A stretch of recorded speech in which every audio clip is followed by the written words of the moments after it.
son livre s'appelle Quelques gouttes de plus. C'est Calbo du groupe Arsenic. Comment ça va? Très bien. C'est la première fois qu'on entend le tchit-tchit sur Europe 1 ou je rêve? Ah, j'ai dû faire une émission sur Europe 1 sportive. Est-ce qu'on peut avoir juste un petit moment de silence et avoir le tchit-tchit? Allez. Voilà, Arsenic est sur Europe 1. Comment ça va, Calbo? Très bien. Présenter Calbo en quelques lignes, c'est des disques d'or, une aventure incroyable avec le Secteur A, avec Bisson Abisso, avec ton frère Lino, Arsenic, avec également Tequila. Ouais. 20 ans de carrière dans le rap, dans la musique, conseiller artistique également pour des marques comme Dia, auteur pour des tubes à succès comme pour Asia, quelqu'un qui n'a jamais arrêté, dans l'ombre comme devant la scène, et ce livre, Quelques gouttes de plus, d'où est venue la volonté de l'écrire?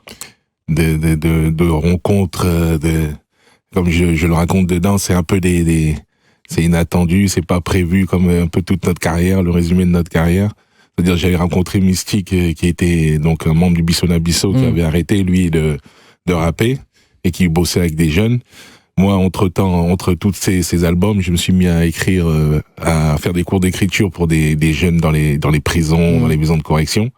Et je racontais ces aventures à Mystique, justement, et je disais, waouh, j'ai vécu des trucs de dingue pendant des 2 semaines en prison, mes allers-retours pour les jeunes, ces changements dans les maisons de correction, de voir que j'ai 20 jeunes, 2 filles, que 2 filles parmi 20 jeunes, et c'est une des filles le plus bordélique sur le story, et plein de trucs comme ça, tu vois. Et il me dit, mais tu devrais l'écrire, ça. Parce que les gens, ils aimeraient bien entendre ces histoires. Et moi, je lui dis, tu sais, j'avais pas cette prétention d'écrire un livre, tu vois. Et après, je rencontre Oxmo Puccino, que tu connais très bien, qui me dit, mais Calbo, tu sais, moi j'écris, tu sais, on n'a pas vécu des histoires, on a eu des histoires quand même exceptionnelles, avec des Mandela, tout ça, tu devrais écrire. Donc j'entends ça, et puis je dis, ok, d'accord, et le déclic m'est venu au moment où je regardais l'interview sur Internet de justement des gars qui ont vécu cette épopée avec nous, donc il y avait rien à voir dans les groupes de rap, mais qui étaient là à côté, et le journaliste pose la question au gars, il lui dit, oui, parle-nous d'Arsenic. Alors, c'était comment Arsenic a posé dans la compile, et puis il dit, bon, Arsenic, Calbo est venu me voir, nanani, Calbo encore, Calbo. À chaque fois qu'il disait mon nom, je me reconnaissais pas dans la suite, tu vois. Et moi, je regardais ça comme un bon téléspectateur. Je disais, mais qu'est-ce qu'il raconte? Ouais, il y avait un besoin de mettre sur le papier cette histoire que nous, on a vécue. Voilà. Et justement, le déclic est venu de ma doudou qui m'a dit, si tu racontes pas ton histoire, quelqu'un d'autre va le raconter à ta place. Et donc, vas-y, tiens, écris. Je me dis, je l'ai pris comme un défi et comme un truc, voilà, au lieu de parler, vas-y, écris. Ce qui est dingue avec ce livre, c'est qu'il est énormément empli de pudeur, en fait. C'est qu'il y a une très grande pudeur, parce qu'en vérité, Arsenic a vécu un destin incroyable et continue à vivre un destin incroyable. Et il y a beaucoup de pudeur sur tout ce que le public veut savoir. C'est-à-dire qu'on a l'impression que les choses les plus importantes, c'est pas les choses qui ont été rendues publiques. Pourquoi? Parce que c'est toujours comme ça. Je pense que si tu fouilles dans le passé de plusieurs artistes ou plusieurs, ce que le public voit, c'est pas vraiment la réalité du truc, tu vois. Comme le rapport à la musique, Arsenic, c'est un groupe qui a terminé des groupes et des groupes en ego trip. Et là, on lit un livre écrit avec énormément d'humilité, de pudeur et de discrétion. Et Calbo et Arsenic continuent à marquer la nouvelle génération. Là, Jul vient de sortir un projet pharaonique qui est déjà numéro 1, qui s'appelle le Classico Organisé.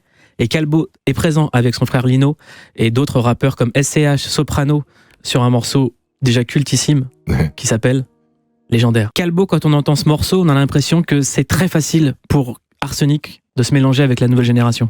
Oui. Parce que il nous a un peu facilité la tâche en nous mettant un son bien sombre, comme à l'époque, tu vois, d'Arsenic. Et donc voilà, moi j'ai bien aimé la manière dont Jules il a procédé pour faire sa compile, hein. En toute humilité, il nous a appelés tranquillement et puis on a fait ça comme à l'ancienne, tu vois. C'est vraiment les trucs à l'ancienne, comment on faisait les compiles avant, les premières classes, tout ça. Tu nous appelles, on vient. C'est ce que j'allais dire, c'est qu'il y a une filiation en fait entre le Classico Organisé où Jul a réussi à réunir Paris et Marseille. Et en fait, c'est ce que faisait déjà le Secteur A avec Première Classe, qui était la compilation où tout le rap français avait rendez-vous. Ouais, c'est ça, exactement. Et voilà, lui, franchement, et quand le mot organisé, c'est bien, ça porte bien son nom parce que c'était très organisé. Il y avait on avait un groupe WhatsApp avec les 147 rappeurs, un groupe WhatsApp avec les rappeurs qui rappent dans ton morceau, et un groupe WhatsApp toi et Jul. Donc, tu vois, tout était bien organisé. bien carré, tout ça. Donc, c'était bien. Franchement, c'était une bonne expérience. Est-ce qu'il est encore actif, le groupe WhatsApp, avec les 147 rappeurs? Toujours actif. Qui envoie les trucs les plus marrants? Non, moi, j'ai pas trop traîné dedans, mais je le vois des fois, mais je me rends compte que, ouais, tout le monde se parle, tout le monde envoie des trucs, tu vois. Non, mais ça défile tellement vite que, faut rester devant pour suivre. Quand on arrive sur un projet comme le Classico organisé, on se dit voilà, il va y avoir tout le rap français dedans. Est-ce qu'on est dans un esprit de compétition ou est-ce qu'on se dit bon bah nous on est Arsenic, on a 20 ans, on a déjà fait nos armes, on a nos Grammy, on a nos lauriers, on n'a pas besoin de faire la compète. L'expérience fait que tu es sûr de toi. Donc en fait la musique, bon comme je t'ai dit, la musique c'était notre style et nous on était sûrs. Mais comme tu sais pour répondre à ta question précisément, on est toujours dans la compétition quand on nous appelle pour une mission comme une compilation, tu vois. Et donc que ce soit moi ou Lino, on sait déjà qu'on va envoyer un truc, tu vois. Nous sommes avec un réalisateur marocain, mais qui est né en France, Nabil Ayouch. C'est comme ça qu'on peut vous présenter, un réalisateur marocain né en France? Franco-marocain en réalité, parce que je suis pas seulement né en France, j'ai aussi la double culture. Nabil Ayouch, le nouveau film Haut et Fort sort le 17 novembre prochain. Il a été présenté en compétition officielle au dernier festival de Cannes. Vous étiez déjà allé à Cannes à la quinzaine des réalisateurs avec le film Much Love en 2015. Et l'info, c'est qu'il n'y avait pas eu de film marocain présenté au festival de Cannes en compétition officielle depuis 1962. Et c'était le film Âme et rythme de Abdelaziz Ramdani. C'est quoi le pitch de Haut et Fort? C'est comment un professeur de hip-hop arrive dans une banlieue de Casablanca, une banlieue déshéritée, et il arrive à transmettre les valeurs du hip-hop à des jeunes filles, des jeunes garçons, et il leur apprend à s'exprimer, à parler d'eux. C'est quoi les valeurs du hip-hop? C'est le respect de l'autre, et c'est en même temps la capacité sans violence à exprimer des mots, à exprimer des idées sur ce qui nous hante, ce qui nous bouleverse. Et le film est inspiré d'une histoire vraie? Ouais. Le film est inspiré, en fait, d'abord il se tourne dans un centre culturel qui existe pour de vrai, à Sidi Moumen, alors qui est pas une banlieue comme les autres, parce que il y a une quinzaine d'années, il y a 15 gamins qui sont partis de là-bas pour commettre des attentats suicides à Casablanca, 16 mai 2003, qui sont des attentats qui ont bouleversé véritablement l'histoire contemporaine du Maroc, choqué toute une population, et depuis cette banlieue, elle a gardé ce tampon, en fait, de fabrique à kamikaze, sauf que moi j'ai voulu y implanter un centre culturel, qui ressemble comme deux gouttes d'eau à la MJC de mon enfance, à Sarcelles, là où j'ai grandi. Et dans ce centre culturel, il y a 1000 jeunes filles, jeunes garçons qui chaque année viennent apprendre à raconter le récit de leur vie à travers les arts et la culture. Et un jour, il y a un prof qui est arrivé et qui nous a dit c'est un ancien rappeur, j'ai envie d'arrêter le rap et j'ai envie de continuer à transmettre à ces jeunes. On pourrait croire comme ça que c'est un film un peu comme on a déjà vu avec la culture qui sauverait les déshérités, et en fait pas du tout. On n'est pas du tout dans les clichés, on n'est pas du tout dans c'est pas du tout cucu, c'est pas un film Télérama quoi. Je sais pas si c'est un film Télérama ou pas. J'espère en tout cas qu'ils vont l'aimer. Mais c'est vrai qu'on n'est pas dans les clichés. Ces jeunes sont pas misérables. Ces jeunes, oui, ils habitent dans des conditions pas évidentes, c'est vrai, mais en même temps, ils ont une rage. Ils ont une envie et une positivité qui est transmissible, et c'est ça qui est beau dans le film, c'est que ils s'expriment par le corps, ils s'expriment par la parole, ils prennent l'espace public et ils arrivent à se raconter comme personne pourrait se raconter à leur place. Et ça, c'est la dimension un peu comédie musicale du film, parce que bien sûr qu'il y a des grands sujets sociaux, religieux, familiaux dont ils parlent dans leurs textes, mais il y a aussi surtout de l'intime, et l'intime on le voit à travers des numéros chantés, dansés. Et comment avoir réussi à éviter l'écueil de l'angélisme en fait? Parce que je suis dans le réel, et que l'angélisme n'a pas de place dans le réel. Ni dans le rap en fait. Et encore moins dans le rap, je pense. Il est sans concession, leur rap. Ils y vont à fond. Et parce que ils parlent d'une réalité qu'ils connaissent et qui est très très proche d'eux, qu'on voit dans le film. Parce qu'il y a un mouvement aussi de révolte qui porte à l'intérieur d'eux, et je pense que les petites révolutions sont toujours à l'origine de quelque chose de beaucoup plus large, et il y a un côté aussi rêche parfois qu'on sent dans le film. Est-ce que prendre un stylo pour écrire des rimes et sortir de sa condition est un acte révolutionnaire? Ah forcément, ouais. À partir du moment où on prend un stylo de toute façon et on se raconte et qu'on dit qui on est pour que d'autres ne viennent pas raconter notre récit à notre place, forcément il y a un acte révolutionnaire sous-jacent. Ouais. Vous allez représenter le Maroc aux Oscars. Qu'est-ce que ça fait? C'est beau, c'est beau comme c'était beau d'être en compétition officielle à Cannes et surtout d'avoir ces jeunes autour de moi parce que la plupart d'entre eux n'avaient jamais pris l'avion et ils sont passés des banlieues de Casa au tapis rouge de Cannes et maintenant les Oscars et une belle histoire d'amour et un conte de fées qui est en train de s'écrire et en même temps je leur dis toujours attention, c'est du cinéma, faut garder la tête froide, il y aura un après-film mais ce qui est bien c'est qu'ils n'ont pas les chevilles qui enflent, qu'ils savent toutes et tous pourquoi ils ont fait ce film. Il y a des vraies raisons derrière, il y a des choses à dire, des choses à raconter, et de pouvoir le porter dans des enceintes aussi importantes que celle-ci, c'est forcément quelque chose qui nous fait du bien. Ce film parle justement de rap marocain, un rap marocain qui, je le disais en préambule, n'a plus rien à envier au rap français, ni au rap américain, et qui a trouvé sa véritable identité avec des véritables superstars. Ah oui, ça explose, mais complètement. Des chiffres hallucinants sur les plateformes.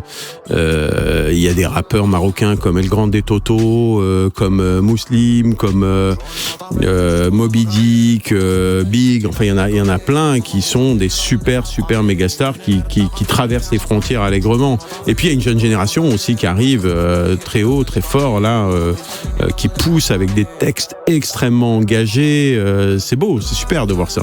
Ce film, haut et fort, raconte quelque chose à travers le rap et à travers la passion de ces jeunes et la passion que leur procure l'écriture. C'est-à-dire que qu'on soit au Maroc, qu'on soit en France ou qu'on soit aux États-Unis, aujourd'hui, on est tous dans cette génération-là, entre 20 et 30 ans, en proie aux mêmes doutes, aux mêmes angoisses et à la même peur du terrorisme.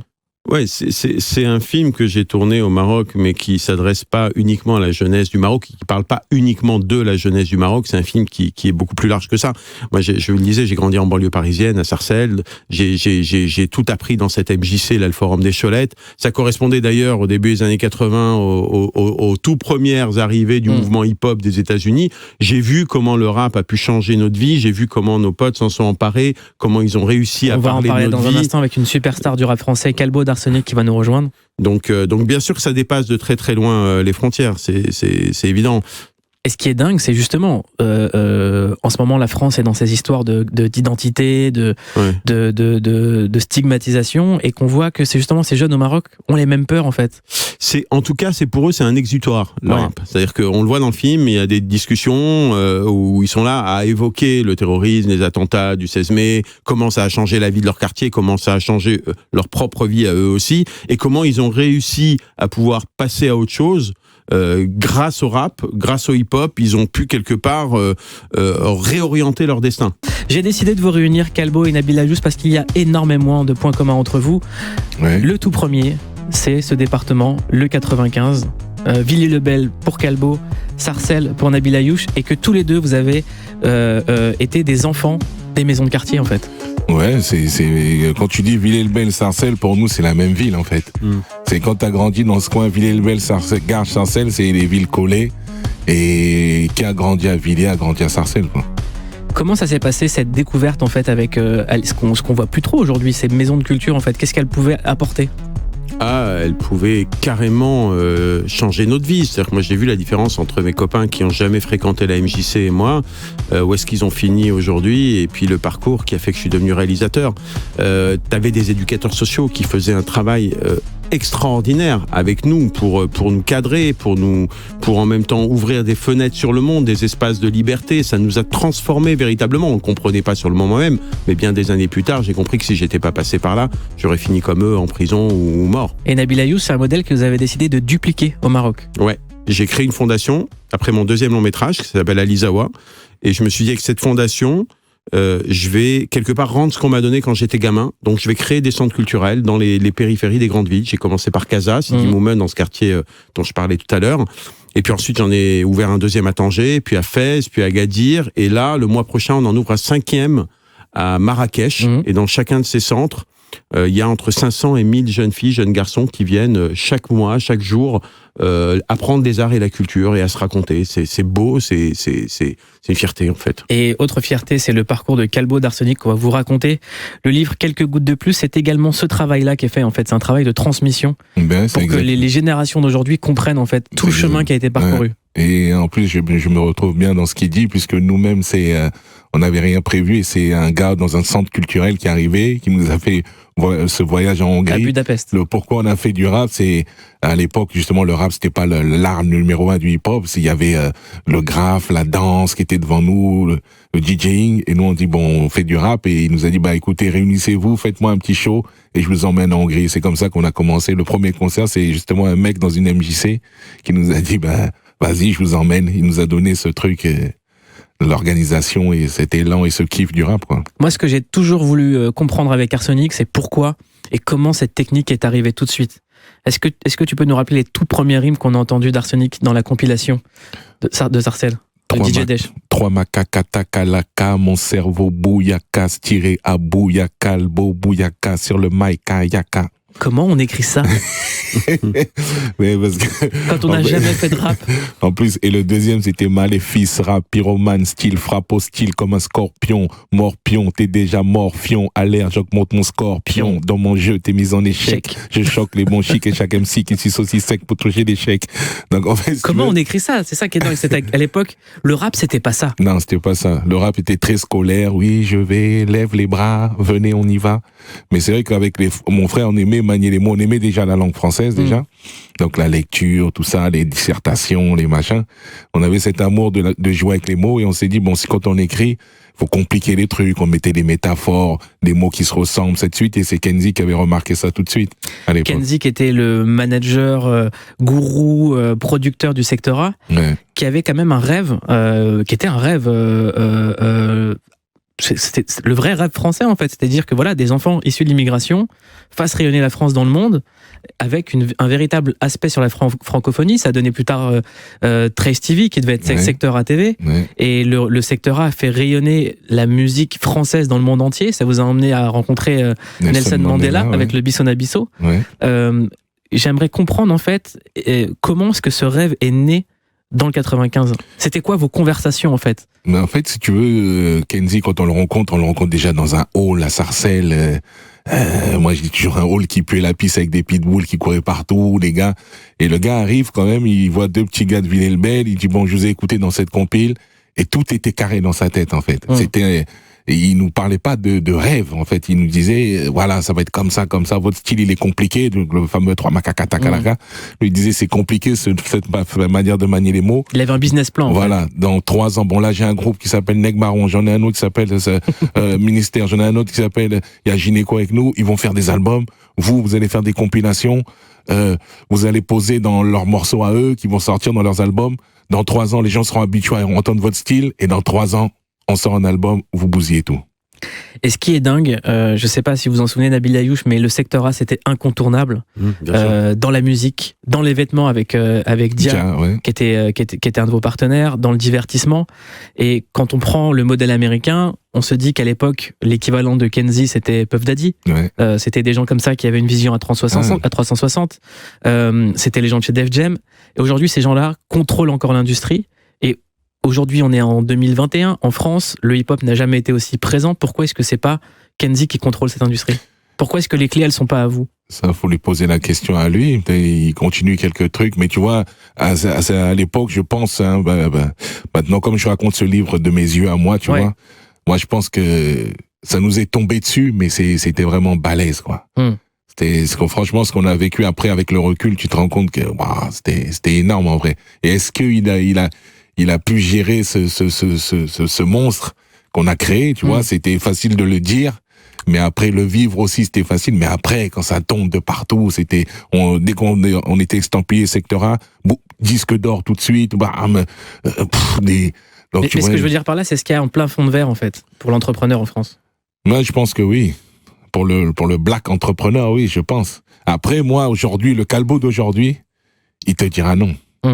Moi, le Calbo d'aujourd'hui te dira, écoute, quand tu veux faire quelque chose, si tu vas à fond jusqu'au bout, il peut rien t'arriver en vrai. Nabil Ayouch, vous êtes parti au Maroc. Pourquoi avoir décidé de partir au Maroc? Parce que je me sentais beaucoup plus inspiré par la société marocaine, tout simplement. Parce qu'il y avait là-bas un souffle, une énergie qui me portait, parce que j'aime l'âme marocaine, parce que je trouvais que cette jeunesse, elle était... moi, elle me bouleversait. par ce qu'elle avait raconté, parce qu'il y avait des marginaux dont je me sentais très proche, à qui j'avais envie de donner la parole. Avoir posé avec Renaud et Doc Gynéco et ne pas s'en souvenir, ça c'est un super pouvoir de Calbo. Ah non, mais à l'époque, on avait fait tellement de trucs de duo, mais c'est vrai que les deux gars, c'est exceptionnel quand même. Renaud et Gynéco, t'imagines? Vous étiez en studio ensemble? En studio. Tu sais, on a tellement fait des trucs. Non, on n'était pas en studio ensemble. Je sais plus. Tu sais, cet album-là, justement, c'était...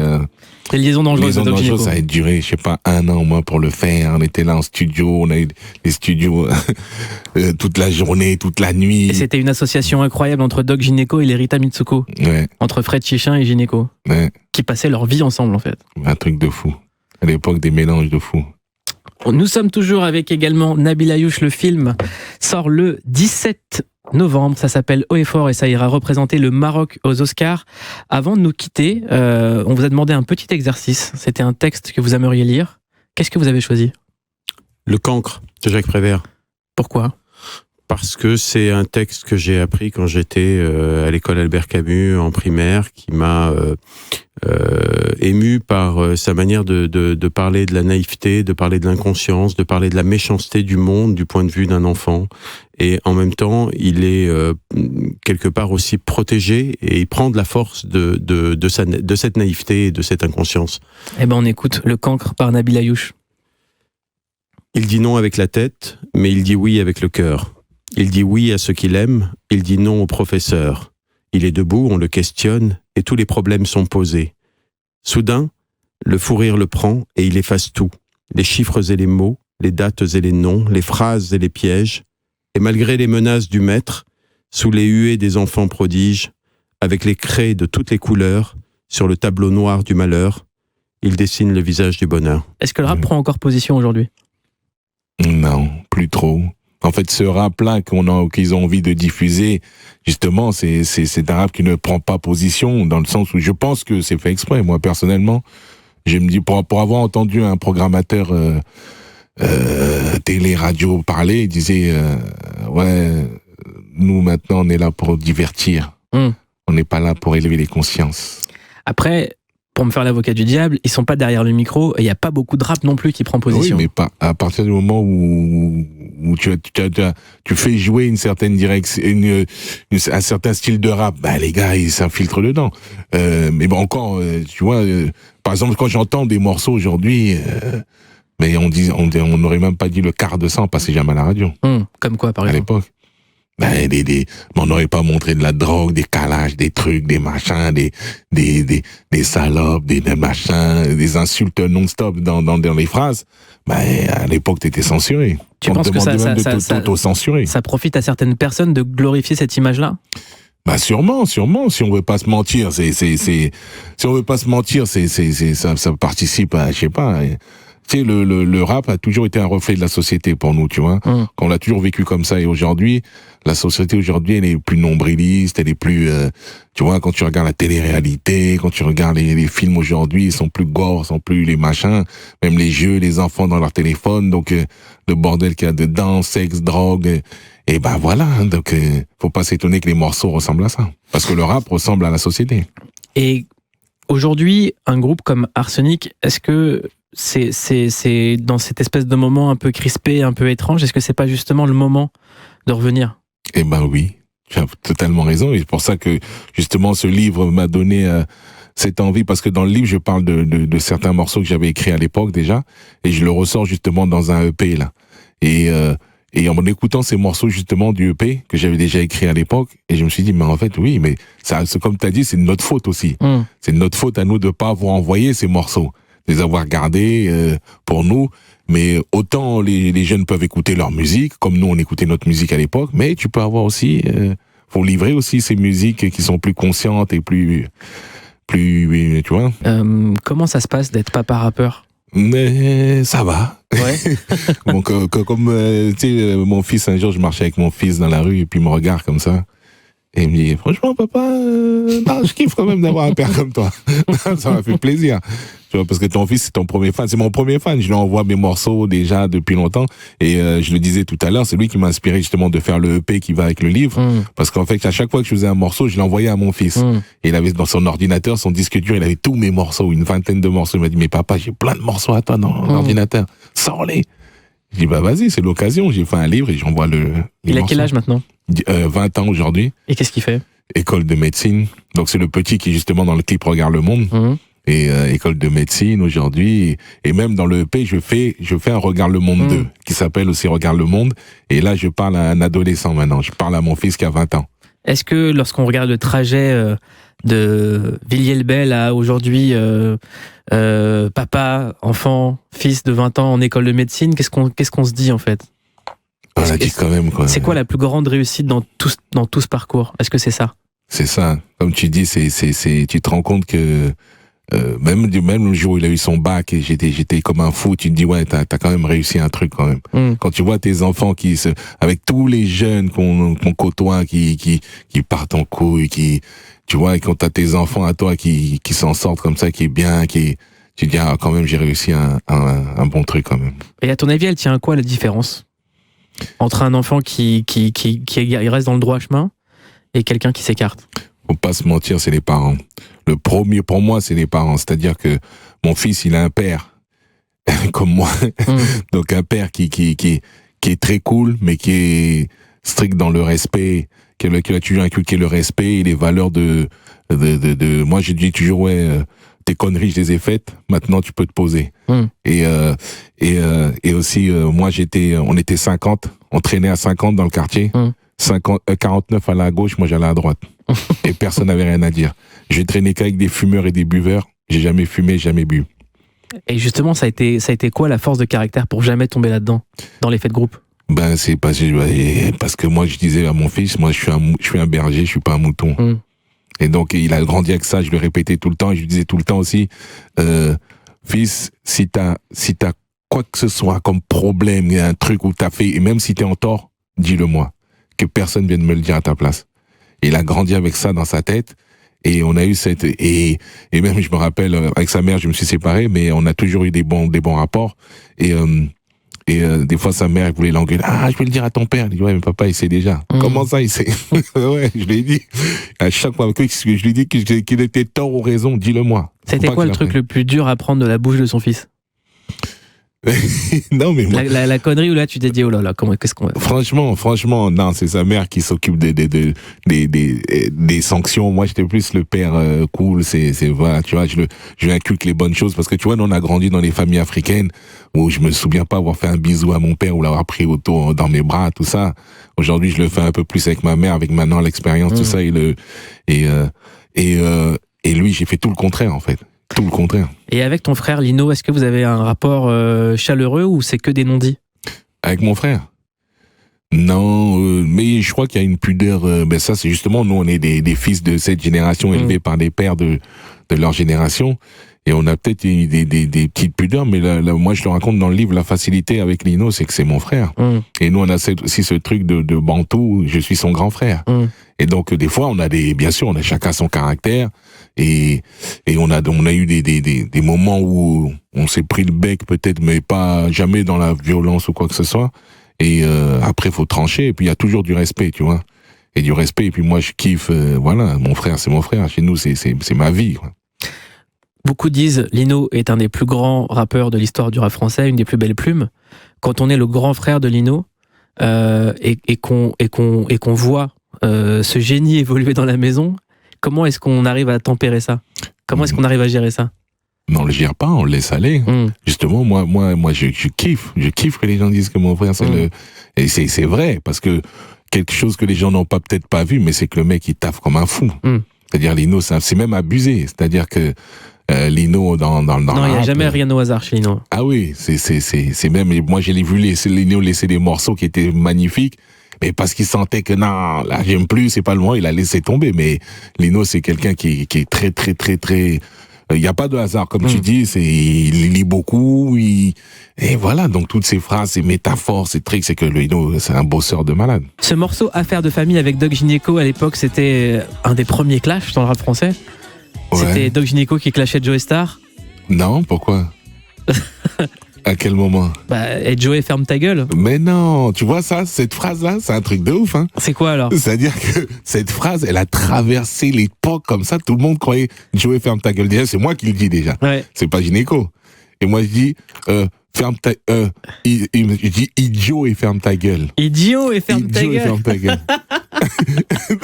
Et beaucoup de gens m'ont dit, ouais, mais il a insulté Joey Starr. Mais quel? J'ai dit idiot et ferme ta gueule. Et quand il a dit, il y a dans les studios, il n'y a pas de gangsters, il y a des grandes gueules, il manque une phase en hull. Tu sais pourquoi? Parce qu'on arrive justement au moment de cette rime et on dit, Bruno, il te manque deux rimes là pour finir ton couplet. Ah merde, vas-y, laisse tomber, attends, il manque une phrase en L. Voilà, c'est bon, ça passe.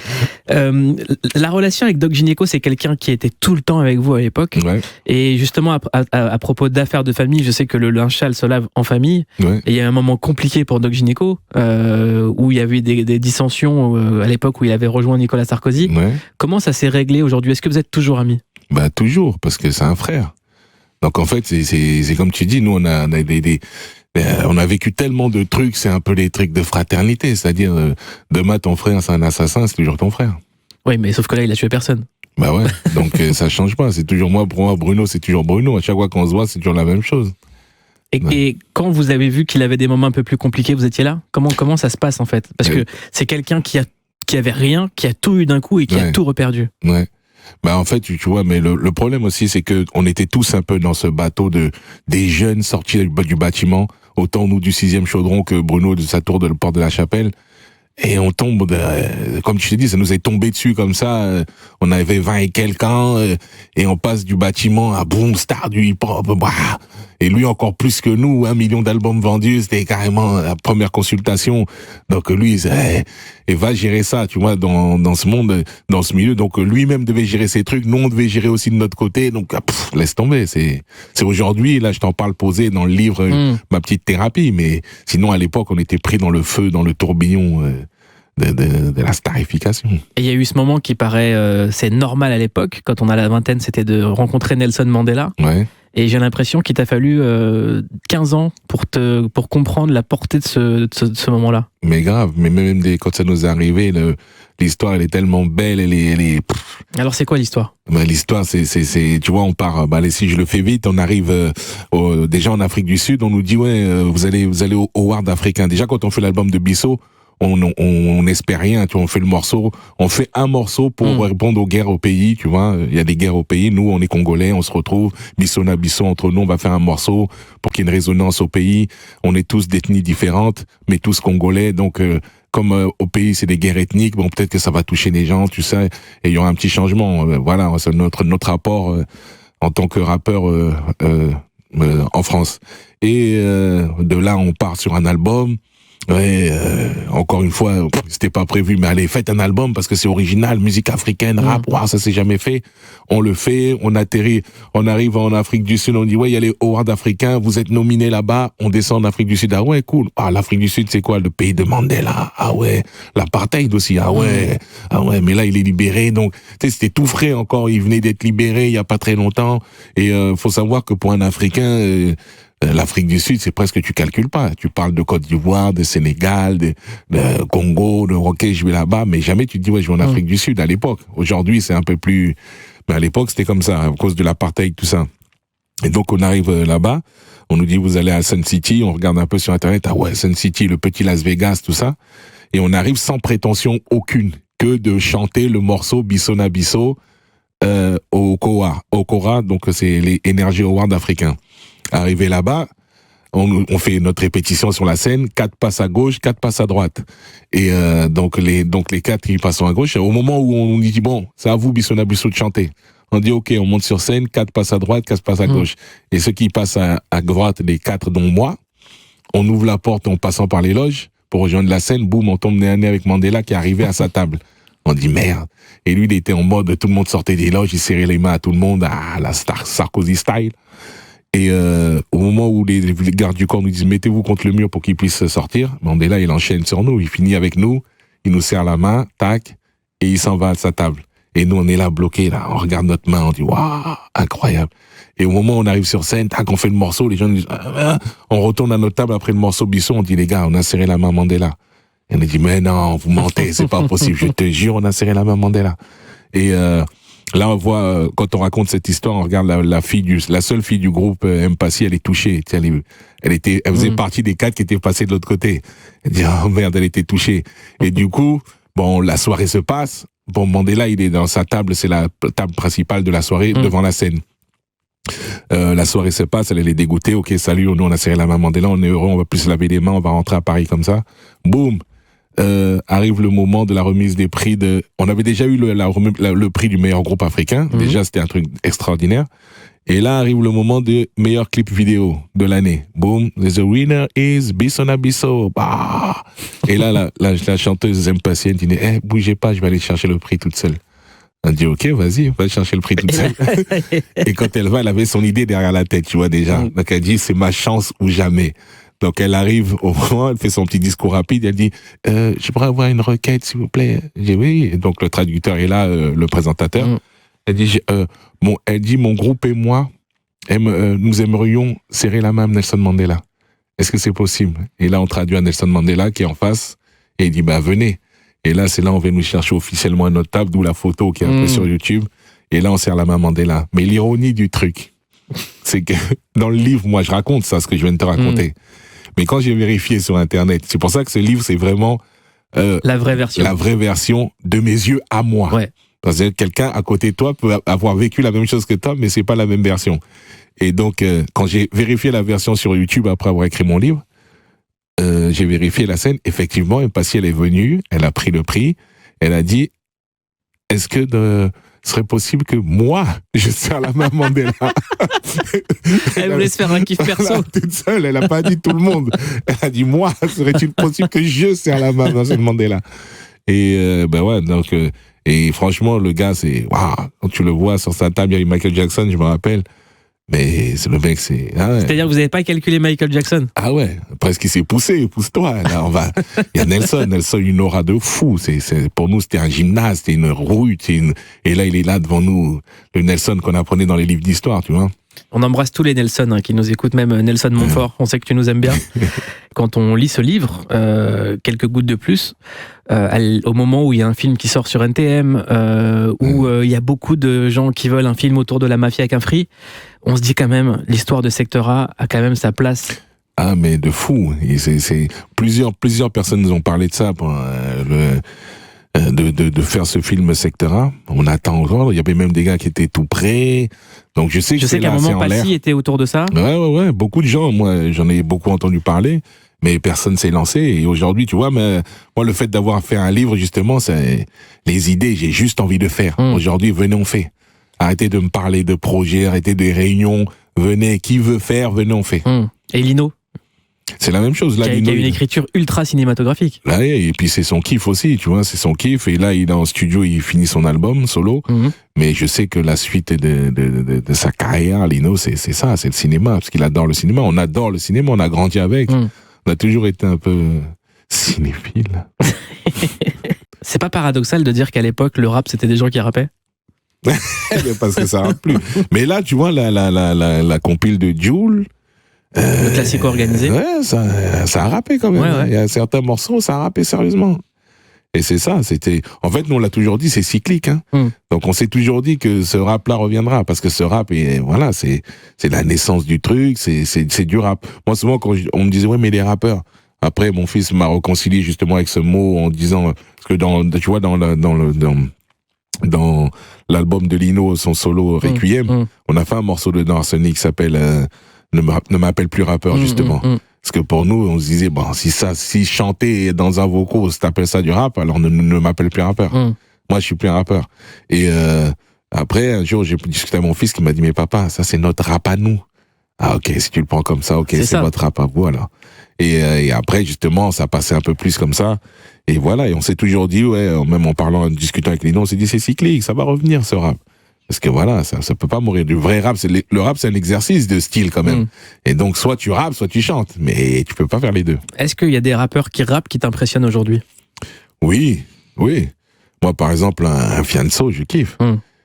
Ça rappe. Donc, il y en a un autre, Dinos aussi. Donc, non, il y a beaucoup de... Mais en fait, tu sais, je me dis, dans beaucoup de rappeurs qui sont là, qui passent bien, qui même chantent dans leurs vocaux, il y en a qui savent rapper. Et aujourd'hui, peut-être que, voilà, on va tous y arriver.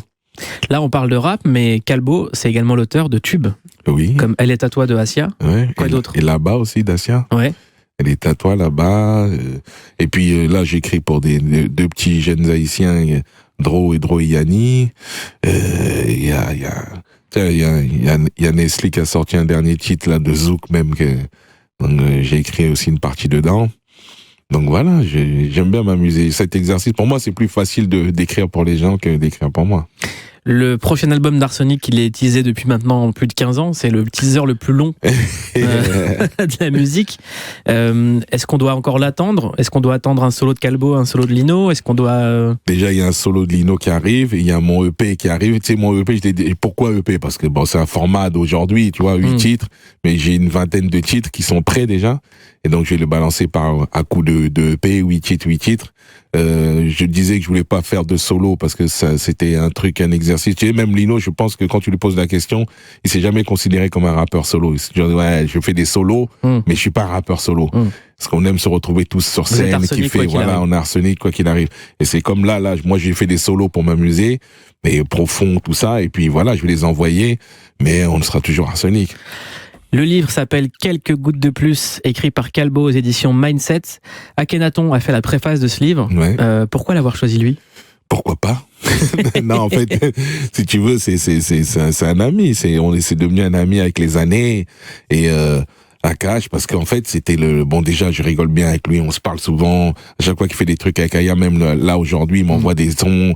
Donc on rigole, on se vanne. Au MPG, tu connais comment ça se passe. Et pourquoi? Parce que c'était un gars qui parlait bien et je savais qu'il avait une bonne vision du truc. Et quand je lui ai demandé, il a dit oui tout de suite. Comme ça se passe souvent entre nous, à chaque fois qu'eux nous sollicitent, bah oui tout de suite. Et bah quand je lui ai dit, bah tiens, Akash, tu veux refaire il m'a dit oui tout de suite. Hein. Est-ce que c'est important que le rap soit raconté à travers les livres? Aujourd'hui, je le pense, oui. Après justement les conseils de mon frère Oxmo et Mystique, je pense que oui, parce que si tu le racontes pas, d'autres vont le raconter à ta place déjà. Et la transmission, c'est très important. Aujourd'hui, avec tous les cours d'écriture que je fais avec les jeunes, avec mon fils qui grandit, je vois que cette transmission, et avec la saleté aujourd'hui qu'il y a dans les écrans télé et tout ça, si nous on raconte pas cette version, voilà, au moins on a laissé une trace et peut-être que ce sera étudié bientôt plus tard dans les écoles. C'est quoi la saleté dans les écrans télé? Allume ta télé. Tu vas voir, même ton téléphone. Ouais, des fois même sans faire exprès, bing, ça bug. Ah tiens, pourquoi? Ouais, la saleté, c'est tous les programmes aujourd'hui qu'on nous envoie. Mais toujours, tu sais, il y a aussi une manière de regarder les choses. Et si on éduque nos enfants aujourd'hui, je pense qu'ils pourront justement nager avec les requins. Merci beaucoup Calbo. Merci à toi. Merci d'être venu sur Europe 1. On a écouté des morceaux qui ne sont, je pense, jamais passés sur Europe 1. Ah mais c'est un truc de fou. Là tu m'as ah ouais. Là, tu m'as fait plonger dans des trucs. Vas-y, tu vas me donner tout ça. Ouais, l'émission, c'est Verveine Underground. Une partie Verveine et une partie Underground. C'est magnifique. Franchement, j'ai adoré le faire, Mouloud. Voilà. Et on recevra bientôt une artiste que tu produis qui s'appelle Laura Yenish. Laura Yenish. J'espère, ouais, elle arrive. Voilà. Laura, c'est très, très fort. C'est une petite que j'ai découvert comme ça et que je produis avec Coiffe Prod. Donc, Coiffe, mon ami Coiffe de toutes ces années au secteur 1. Et, mais elle est mortelle. Moi, j'ai vécu là les années Jams, tout ça. Elle aime pas qu'on la compare à Jams, mais à un moment, les gens vont te comparer toujours. Et la patate que j'ai trouvée en elle, c'est un peu ça, quoi. Et ben, on se quitte avec un extrait de son morceau Libre et déter.